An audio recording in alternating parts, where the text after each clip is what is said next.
Paganahin kayo ng walang hanggang pagsubaybay ng Ama at manatili ang bawat isa sa kapayapaan lagi.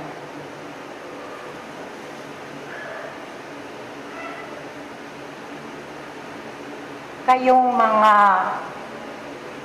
kaluluwa,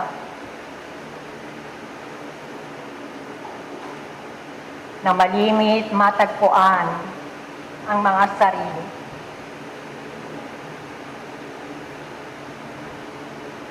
Sa paralang ito ng mga diwa, na hindi isang moro-moro ang pakikipag-ugnayan at matagpuan ng sarili na dudulog, ihingi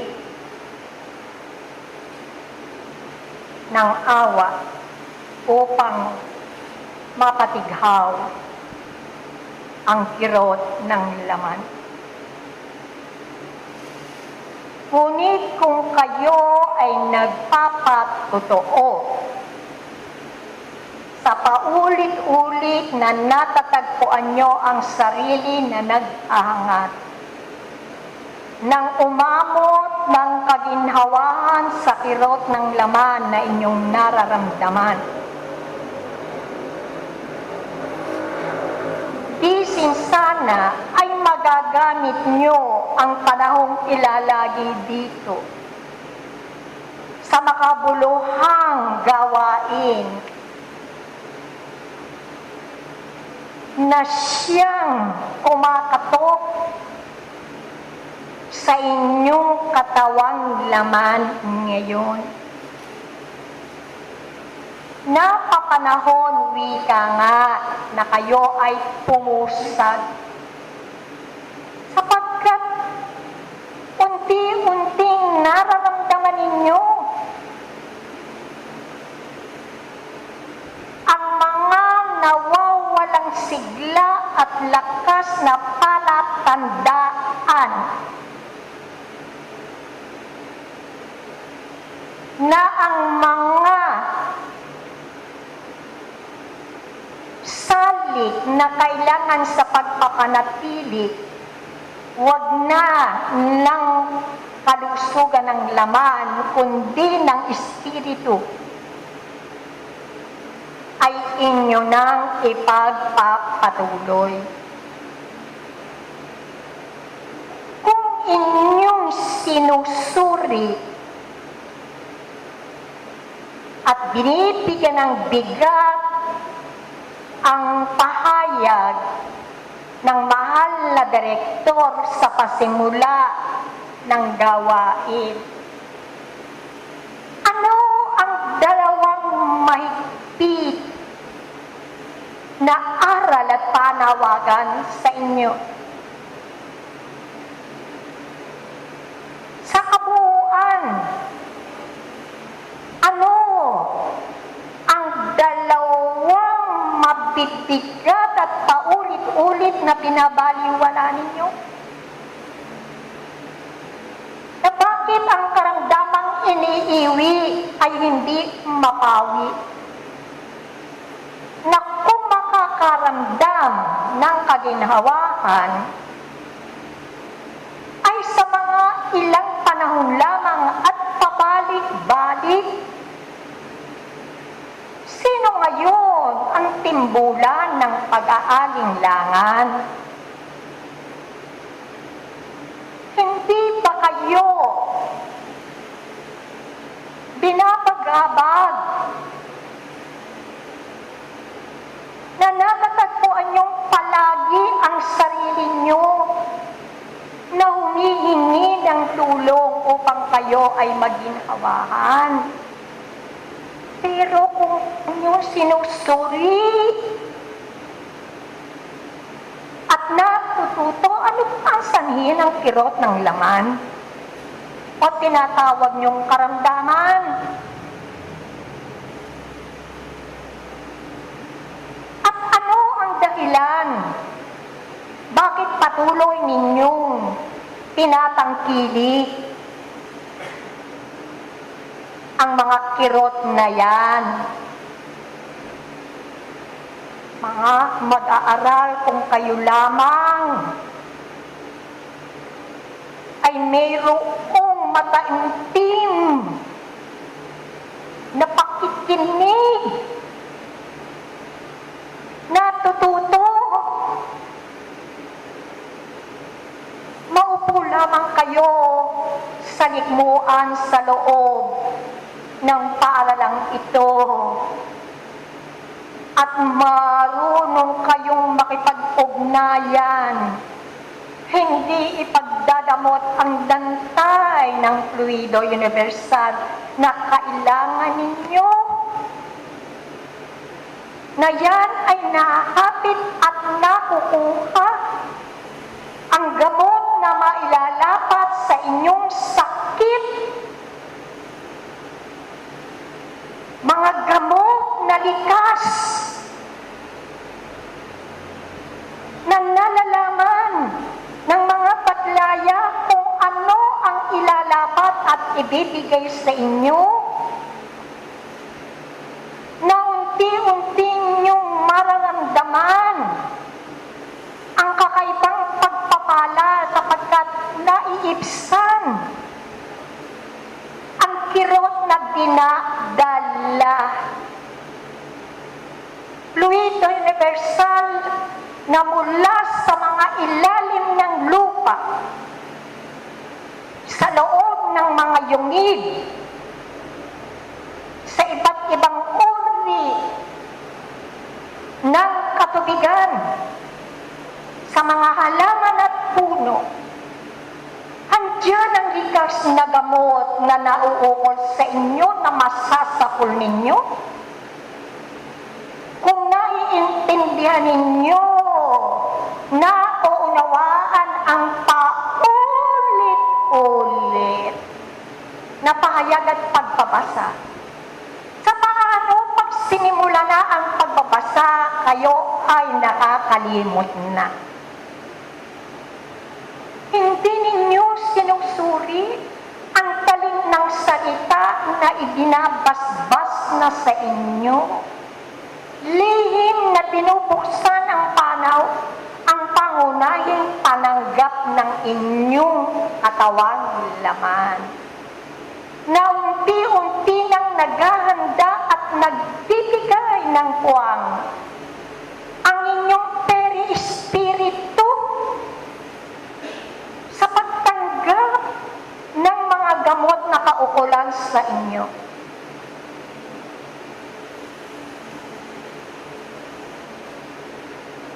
Mga mag-aaral na mga dudulo, narinig nyo na kayo rin sa bisa ng inyong superioridad, sa bisa ng kakambal ng basbas na nabuksan na ang pangunahing pananggap ninyo, matatalo ang mga mikrobyong yan, mga bakteryang yan, mga virus na yan. Ngunit, nasaan ang inyong kalagayan? Kayo ay itinuduyan upang makatulong, makalimot, at hindi ninyo matanggap ng pangunahing chakra na siyang magbubukas upang ang paghahanda na gagawin ng gawain o gampanin ng perispiritu sa pagitan ng laman at sa mundo.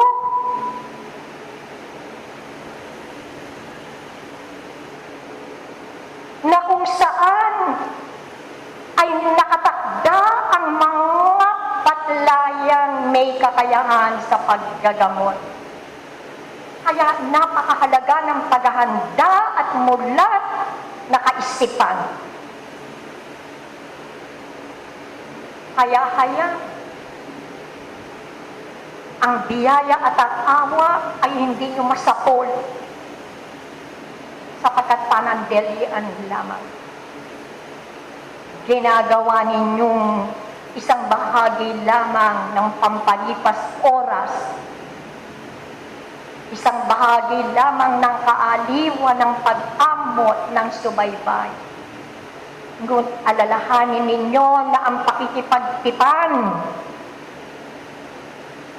sa pagtakda ng mga batlaya ay isang malaking paghahanda.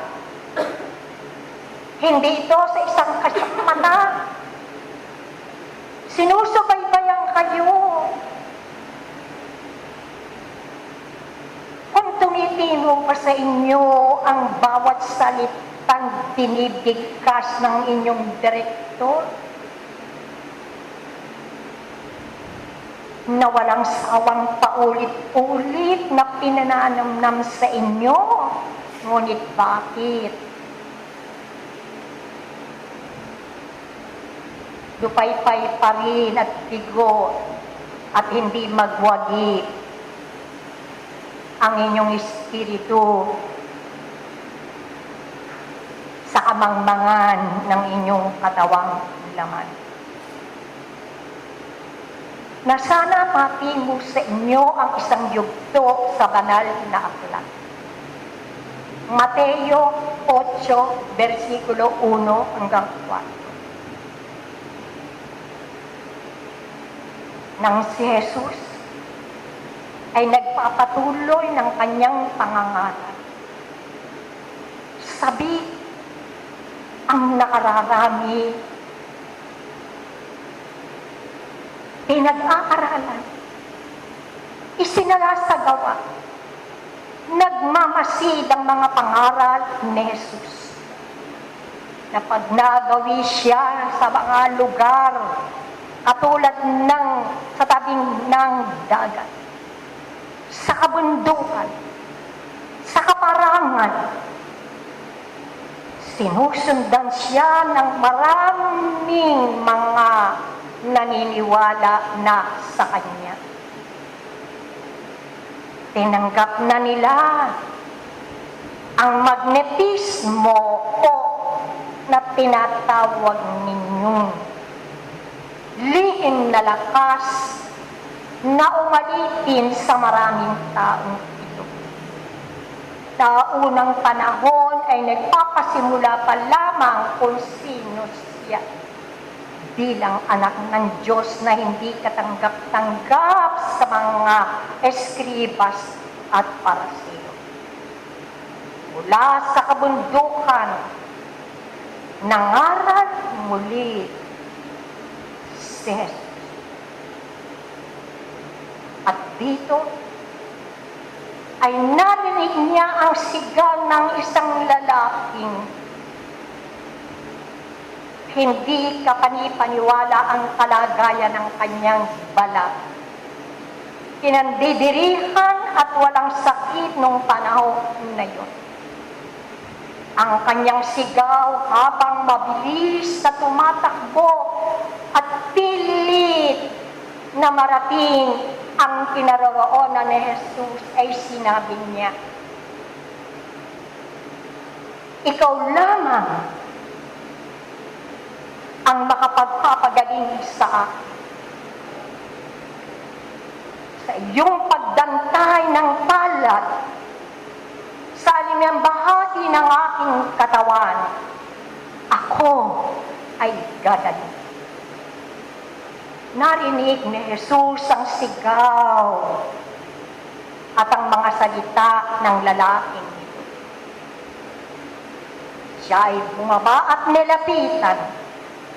Hinawakan sa ulo si Jesus. Lumuluha. Handito ang di matatawaran at magagaping pananampalataya ng lalaking ito. Naggagaling siya sa harap ni Jesus. Sa isang saglit ay hindi nga siya nagkamali. Lalong nakabulagat ang mga taong nakapaligid sa kanya. Sinabi ni Jesus, Pinagaling ka ng iyong pananampalataya at unti-unting pagkilala at pagtahak sa kabanalan.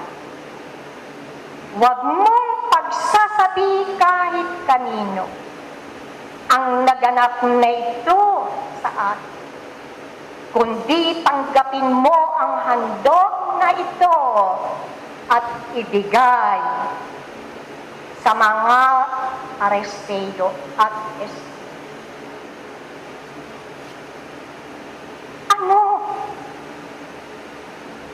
ang nais iwan sa inyo, mga humihingi ng tulong, na sa isang pagkakataon ay gumaling?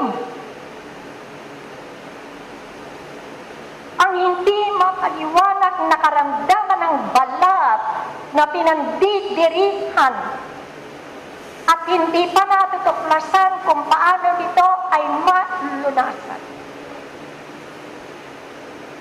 Hindi ito isang himala.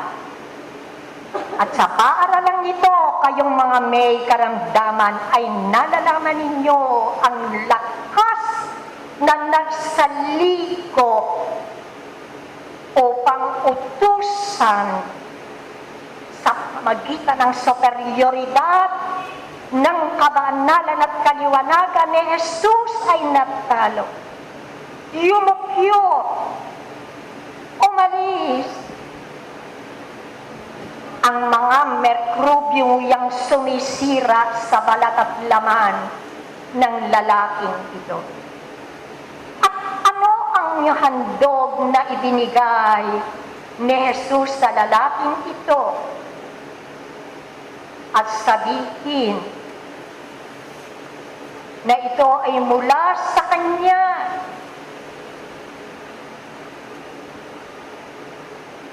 Kayong mag-aaral at humihingi ng tulong, ano itong handog na ito upang mapatunayan at muling sumariwa at matalim sa kanila at magpatoo na kinapapalooban ng mga utos ni Moses.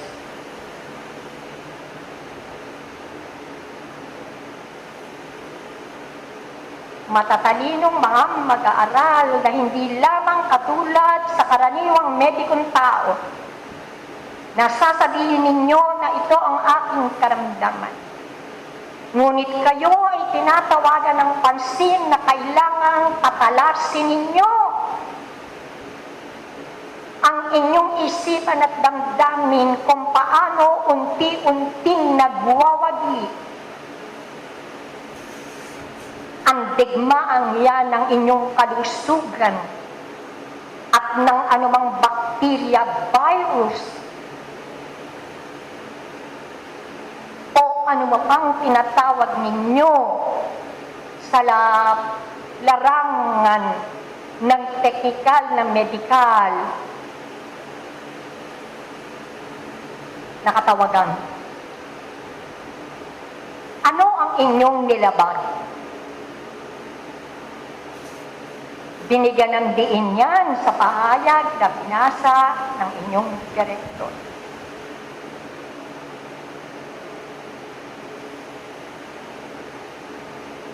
At kung inyong nananangin, bukas, malaya, ang bawat isa na maglago sa pasimula na karapat dapat nga ba na kayo ay magkamit ng kaginhawahan o magpatuloy na irihin ang mga kirot na yan ayon sa inyong mga gampanin araw-araw. Wika, kayo.